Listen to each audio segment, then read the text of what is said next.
what is a CIP? So the CIP is the capital improvement plan. So it is a planning document for our capital projects. So those are our long-term buildings and things like that. And it's part of the budget, right? So it is the capital side of the budget. So that's the first piece. And then around March time, we meet with all of our department heads again, and then we look at the capital budget, and then we take their operating budget and we put it all together, and that's how we formulate the budget. So this is like part A of the budget.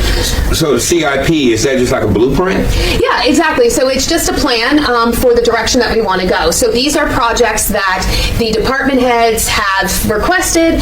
They are, they've been kind of vetted through us and the finance team, and we have put those appropriate projects in the appropriate category depending on the year, because it's a 5-year plan, and we figure out what we can do, for this, CIP. But again, it's just a planning document. It doesn't mean, there's anything that can happen, but it's definitely a good guiding document as we're making the budget. So.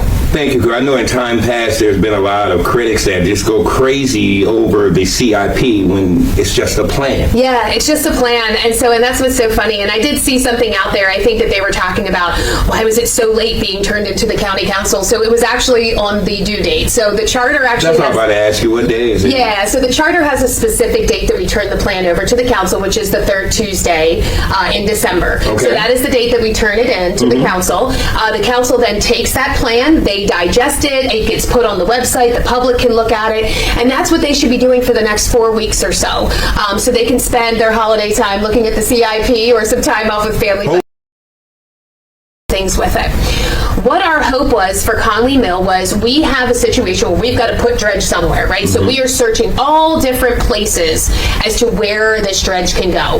We have, we've been talking to people about different properties. We've been talking about, there's one gentleman that has a pit that we might be able to use, so that's great. One of the ideas that we had was to put some of this dredge material at Conley Mill. And our thought was behind it is if we start turning it into a dredge, and I hate the word, but spoil site, it sounds nasty, but the dredge site, then that means that we will be moving away from mining that operation, and the mining will then shift to Potts, which is where we bought it, which is right that front piece that's in front of the landfill. So our thought was we'll move the mining to Potts, and then we will start building this up, and where we put the dredge, and then we can start figuring out how to build this up to a park. And what people don't understand is dredge material is used in parks everywhere to build up, so that way you can create pathways, picnic areas, all kinds of different areas, Does right? it save taxpayers money? Oh, well, of course, because you're not bringing in material. And what people don't understand is I keep hearing the people out at Shadow Hill say, well, it's a turnkey park. Okay, so I want to explain something. We don't have a parking lot. We don't even own the road going from Conley Mill up to the site. Sure. So we went up the year before, and this year we stayed right where we needed to be. And one of the credit agencies talked about another upgrade next year, which will be really exciting. But we just wanted to stay put because of the financial state that Maryland is in. So we were really happy about that.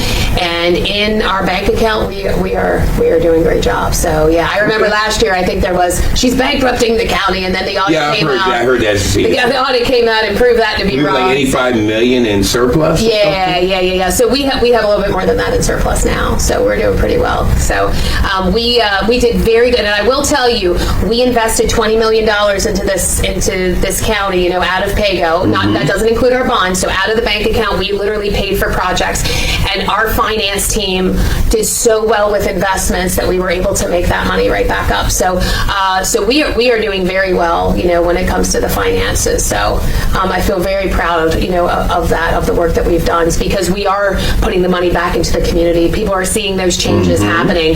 You see the changes at Mason-Dixon. You're going to start seeing stuff at the library. You're going to start, you see the Parsonsburg Library. You see lights are going to be going out at Billie Jean Jackson. You see Habitat for Humanity getting money. So you are starting to see these changes in the community, and we're still financially sound. So that's definitely something to celebrate. Well, I can say definitely the west side of the county, as I was down there with the West Side Neighborhood Alliance, they're very appreciative of what's been going on in that area as well. Yeah. I mean, we talk about internet's almost up everywhere down there. Yeah. And